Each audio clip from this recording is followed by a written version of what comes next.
Hi, everyone. Thank you for tuning in with me to a talk that I really love to give called An Eye for the Weird, Finding the Extraordinary Within the Ordinary. My name is Sarah Gerkensmeyer, and I'm a fiction writer. I'm from Indiana.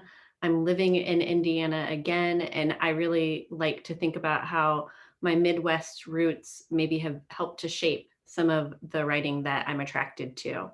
So a big thank you to the Putnam County Public Library for asking me to give this talk. And thank you especially to Barbara Tim for the invitation. I really appreciate it. Just so you know, I'm going to integrate a series of interconnected writing exercises with this talk. So each time I give you a writing exercise prompt, I'll suggest that you pause the video and take a few minutes to complete that part of the prompt. And then once you're ready, you can push play and keep going. And I hope you have fun with this.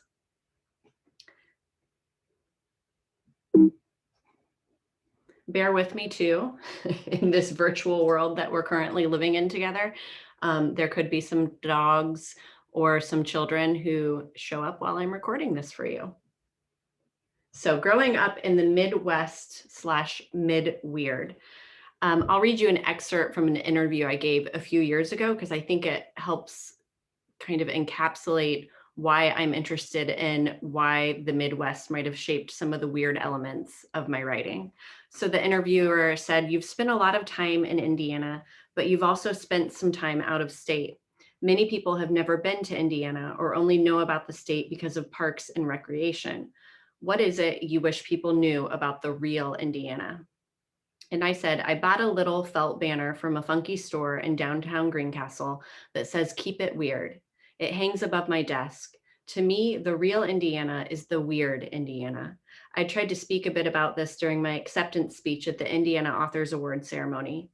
I think growing up here taught me so much about the unexpected. Think about things like heat lightning and tornadoes. Think about the geography itself and how cornfields butt up into backyards. We have waterfalls and forests and sand dunes and sulfur springs. So many people think of Indiana and other places in the Midwest as flyby states. But if you stop and spend time here, you find pockets of the unexpected and even the weird tucked everywhere. Every writer needs to peel back a sense of discovery and surprise in any story or poem. I've learned a lot about that while living here. So I do write strange stuff, and I didn't really realize this until I'd been living away from Indiana for a few years. The first short story of mine where the uncanny really snuck in is a short story in my collection called Hank. And I wrote this early on in graduate school. It's a story about a woman who's babysitting for a young baby, and the baby's only a few months old. And suddenly he starts to talk to her and have these philosophical conversations about his parents' marriage and how he thinks it's falling apart. And I was really hesitant to continue with that story when the strange crept in. I was completely surprised and shocked. And I thought, nope, I've got to stick with the realist stuff because that's what I've always done. Luckily, I stuck with it and gave it a chance. And I was really happy with how the strange kind of brought some of my characters to life the more and more I played with it. So it was an urge that I fought initially. And the more I thought about it, I think I can trace it to some of the homesickness I had for the Midwest when I was living away from Indiana. And as I said before, Indiana is a seemingly mundane and even boring place to some people. But there's really such sharpness when you look at this place and look at the people who live here. And there's unexpected beauty amid the mundane. There's wacky and weird tucked up within the ordinary. And I grew up with that. If you think about the weather alone, things like heat lightning or crouching beneath a utility sink in a basement because of a tornado, humidity as thick as oil, how snow is always a surprise every winter here. So I think when I moved away, my nostalgia for those things and an idea of how weird they actually could be when you're living somewhere else really crept in for me. So I think that's where I got what I would call my creative third eye, this lens that I have from where I'm able to view ordinary things in unordinary ways. And for me, that's how I now function as a writer. So the biggest point I hope we can all take away from today is that the unordinary can shape our writing in magnificent ways, and that it's good to use it sometimes in large doses and sometimes in tiny doses, in both fantastic fiction genres and also in realist fiction. It's helpful in any of those things, I think. So some of you might be familiar with the Beast of Busco. I'm not even sure if I'm pronouncing him correctly. I have this wonderful book called Weird Indiana, and it goes over some of the lore and mythology of our state.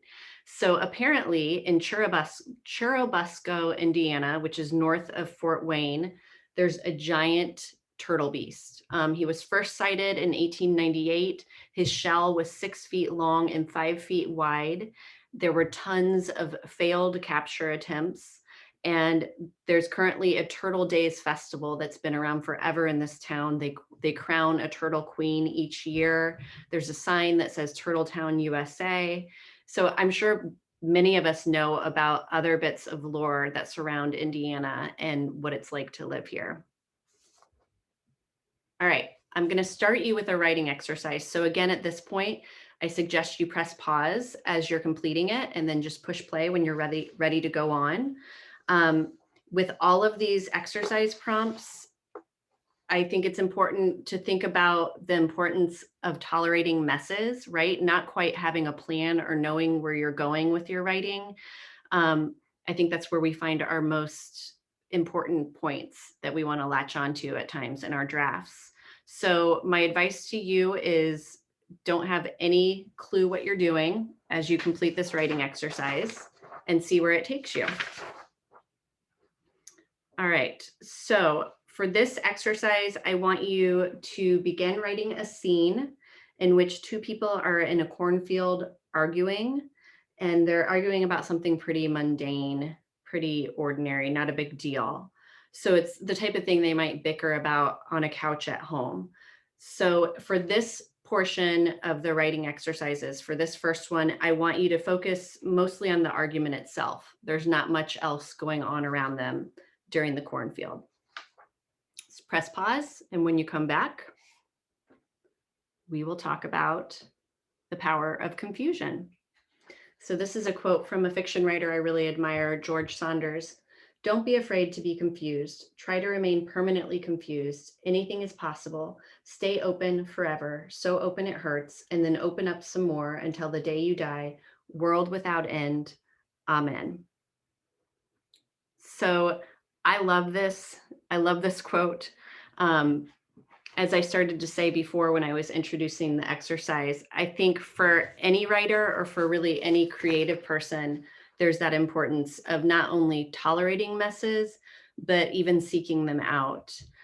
So for me, it's not just the surreal or uncanny elements of my writing that can get a bit messy and wild, but some of my writing habits I have to rethink. I'm very much a planner in general. That's my nature. And as much as possible, I try not to have a plan when I'm writing, especially in my early drafts.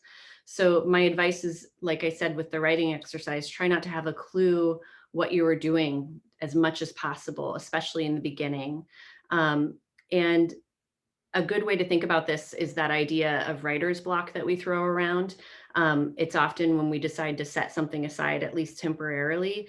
I think I've realized that for myself, when I start to get that feeling of being stuck in what we might label as writer's block, I actually think that's a sign that I'm about to tap into something really important. So I look at writer's block and that really uncomfortable feeling of just being stuck as a sign that I'm close to getting something really interesting and probably messy, but helpful in my writing. And it's a doorway, and I've got to push through it and keep going.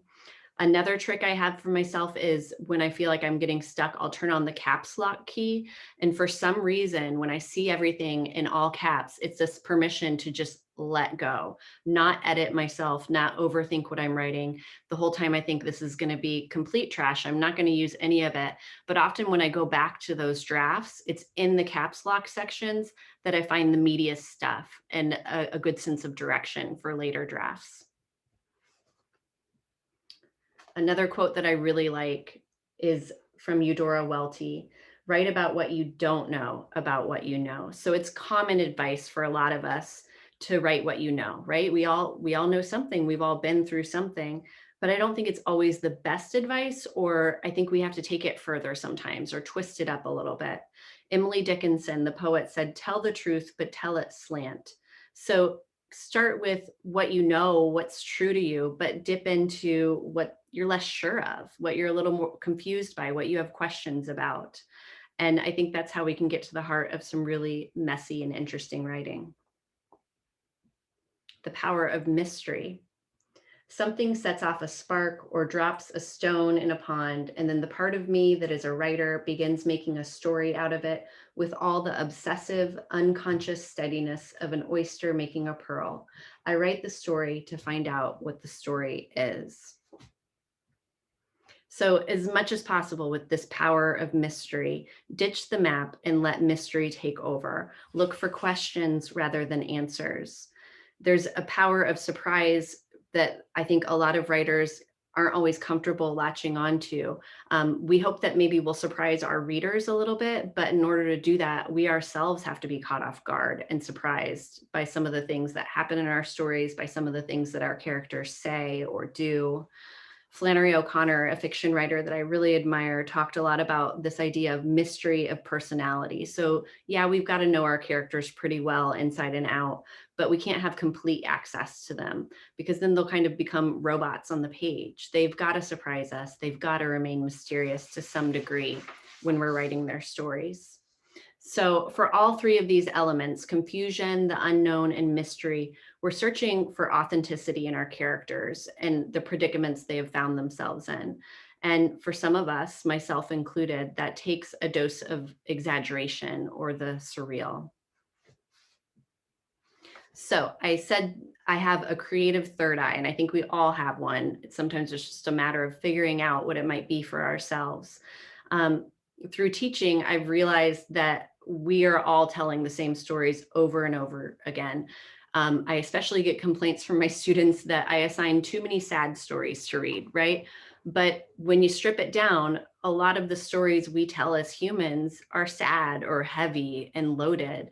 There's a lot of emotional tension running beneath the stories that we tell each other over and over again. And for some of us, I think we best examine that sense of longing or loss, all those big things, through a weird off-kilter lens. So I'm going to share four of the different approaches that I've found myself using in my own writing to kind of give a slanted lens for looking at all the similar themes that we talk about in all of our stories. And again, it's always a sliding spectrum for myself or for anyone. It can be in small doses or really big doses. So first, the slightly off kilter. When we play with the fantastic or the unfamiliar, we don't have to take it to extremes. Like I was saying before, it's a scale. Even subtle bits of the possibly uncanny within realist fiction can be extremely powerful and often necessary.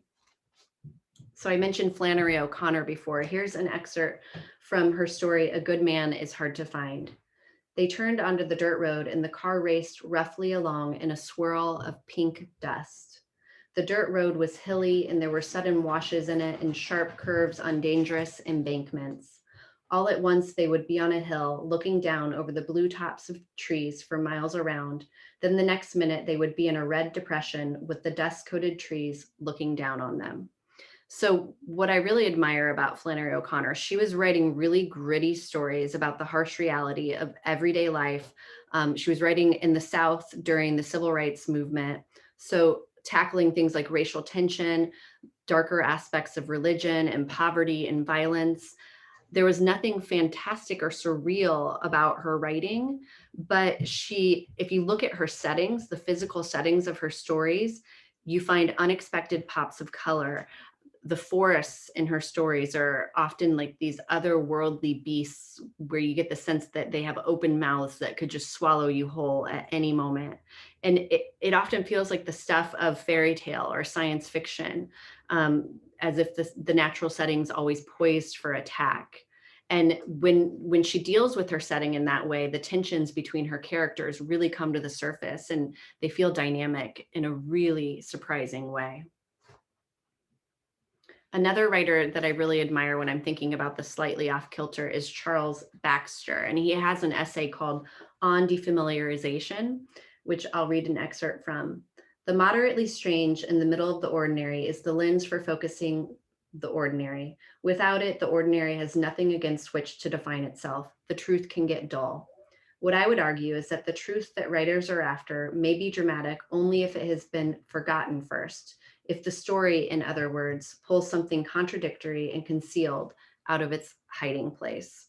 So Charles Baxter, again, is a realist writer, but he constantly stresses the importance of making the familiar strange and vice versa.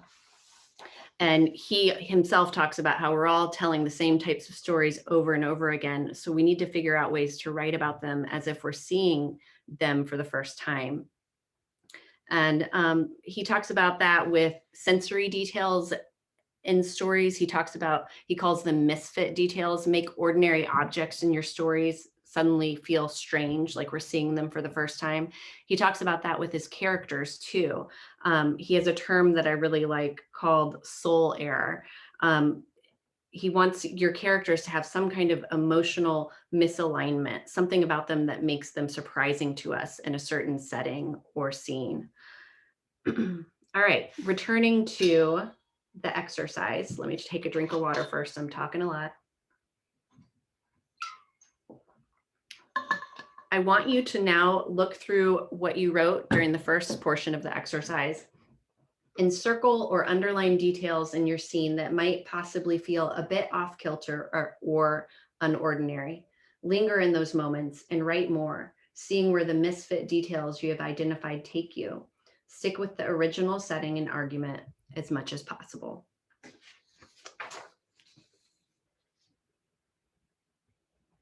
All right, another angle that I myself use to look at my stories and my characters is creative research. I've researched a lot of really weird things. Just to name a few, I have a list here: secular polygamy, the hibernation of black bears, sinkholes, complex heart defects, bubble algae, Wonder Woman, hand fishing for 6-foot-long catfish, tiny coral islands in the middle of the ocean, cis with bits of fingernails and teeth, bare-chested female skin divers in ancient Japan. The list goes on and on and on. And what I love about the world of creative research is that it's a strange and very liberating one for myself. And I'm allowed to claim to be an expert in anything because it's very different from scholarly research. Laura Vandenberg is a fiction writer who also incorporates a lot of creative research in her work. And when asked about it, she said, "When I was writing my collection, I had a laissez-faire attitude toward research. I certainly conducted some, but with an eye toward gleaning logistical information and textual details. I was definitely not seeking to become anything close to an expert. Since I hadn't traveled to some of my story settings, the facts that I gathered were just a diving board for me to create imagined worlds." I love that idea of a diving board with creative research. So do you need to be a scholar? Can you be a slacker? How much do you need to know about a subject if you want to tackle it in your own creative writing? What are appropriate sources, from academic articles to Wikipedia to hours and hours of YouTube? I would say anything's fair game, and that it's important to let the story pick and choose the elements from your research that are going to help it thrive.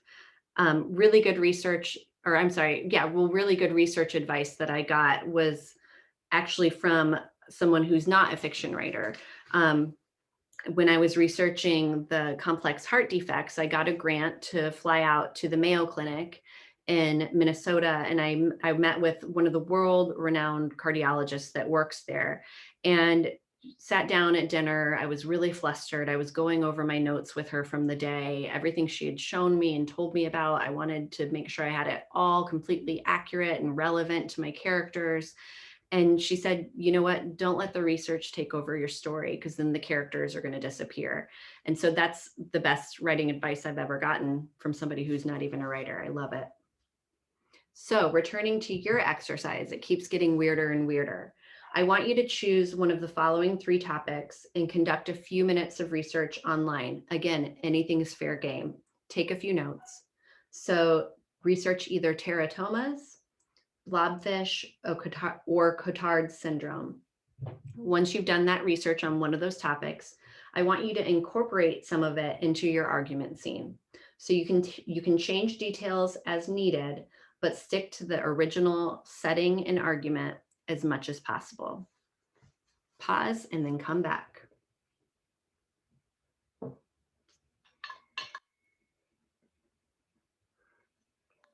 So the next element that really helps me tap into my creative third eye is the surreal or the fantastic, those slippery, blurry genres like fabulism, magical realism.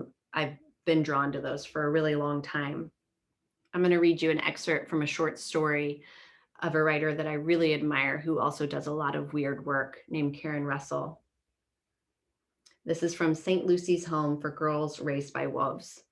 At first, our pack was all hair and snarl and floor-thumping joy. We forgot the barked cautions of our mothers and fathers, all the promises we'd made to be civilized and ladylike, couth and kempt. We tore through the Astor rooms, overturning dresser drawers, pawing through the neat piles of the stage 3 girls' starched underwear, smashing light bulbs with our bare fists. The dim bedroom was windowless and odorless. We remedied this by spraying exuberant yellow streams all over the bunks. We jumped from bunk to bunk, spraying. We nosed each other midair, our bodies buckling in kinetic laughter. The nuns watched us from the corner of the bedroom, their tiny faces pinched with displeasure. So this is a story where human girls were raised by wolves out in the woods, and then they have to come to this all-girls school to learn how to act like civilized humans. So it's interesting because you could say, why do you even need the element of the wolves in this story? Why can't it just be a story about how hard it is to be a teenage girl, right? Why add that weird, fantastic point to it? It's a story we've all heard over and over again, right? Coming of age, adolescence, puberty. And I think sometimes we're almost blind to it. So sometimes a fresh approach is going to make the same old story seem perfectly new and novel. And for writers like Karen Russell, that fresh approach is the fantastic. She talks about how fantastic elements in her writing place uncomfortable constraints on the writer, but also open a story up in ways that wouldn't otherwise be possible. Leads us to that surprise we've been talking about. So I think, again, I want to just remind all of us, no matter how strange we get in our writing, it's got to be about our characters and not the uncanny scenario that they're in. And we have to think about how the fantastic, when used wisely, gives dimension to intimacy between our characters and layers emotional tension in really real ways. All right. George Saunders, before I move on, another really great quote from him that I love is, I want to do as much weirdness and experimentalism as is necessary to access the emotional core. So we're writing about truth, we're writing about human experience, but sometimes we have weird roads to get there. So going back to your writing exercise, you're going to choose one of the following scenarios: either hiding from zombies, or you've suddenly sprouted wings, one of your characters, or one of your characters can suddenly shoot fire from their eyes. Choose one of those and incorporate that extreme situation into your argument scene. Again, feel free to adjust certain details, but stick with the original argument and that cornfield setting as much as possible. Good luck. All right. The last element I want to talk about is fairy tale. And it's something that's newer for me in the last few years. And I'm especially interested in what kind of lessons about craft, about the process of writing, we can learn from fairy tale. So when I'm talking about fairy tale, I'm talking about the original tales, not Disney, not everything that's been Disney-fied. So I've been looking at Grimm tales in particular. The first edition of that was in 1812. And there were 7 editions that followed, and I never realized how much whitewashing happened in the following editions and how much those stories changed and what was stripped away from them as they were changed. So in the earliest edition in 1812, there was very little weeding out of disturbing elements. So for example, Rapunzel was impregnated by the prince. Snow White's mother, not her stepmother, is the one who wants to kill her. And when the Grimm brothers were collecting these mostly oral tales, there was very little editing or rewriting of what they were hearing. And so there was a very blunt and awkward form and tone to these tales, a sense of unvarnished truth. Very little description, heavy-handed description. There was an emphasis on action and resolution of conflict. It was just very straightforward. And no matter how brutal or magical or superstitious, the storytellers believed in the stories they were telling. And there was a tell it like it is, direct telling of those tales. So here's one of the original tales from the 1812 edition that I think very few of you are probably familiar with. It's called How Some Children Played at Slaughtering. There once was a father who slaughtered a pig, and his children saw that. In the afternoon, when they began playing, one child said to the other, "You be the little pig, and I'll be the butcher." He then took a shiny knife and slit his little brother's throat. Their mother was upstairs in a room bathing another child, and when she heard the cries of her son, she immediately ran downstairs.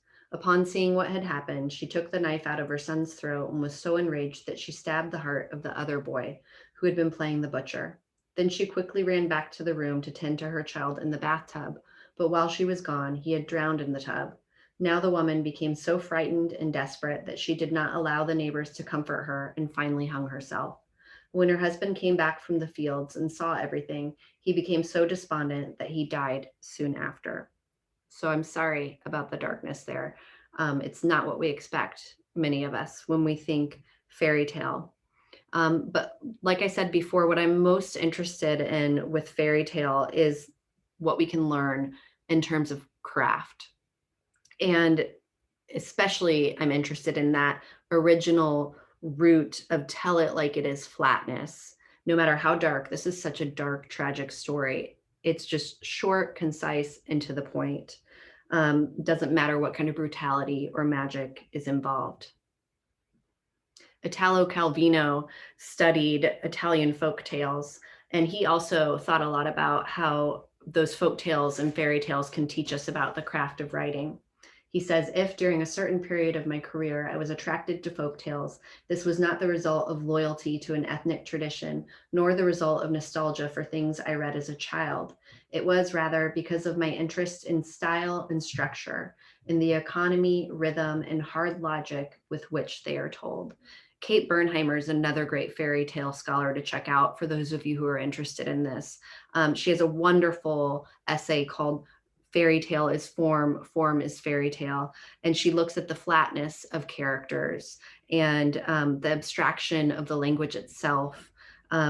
It's very simple. Everything's beautiful or lovely or dead. There's a limited use of color. It's just limited in the description. And there's this intuitive logic that she talks about. No matter how nonsensical events are in stories, they're told as if they make complete sense, right? Which creates a really interesting dynamic to the tone. She talks about normalized magic. The natural world is a magical world in fairy tales. The day-to-day is wondrous, and all of that is just simply accepted.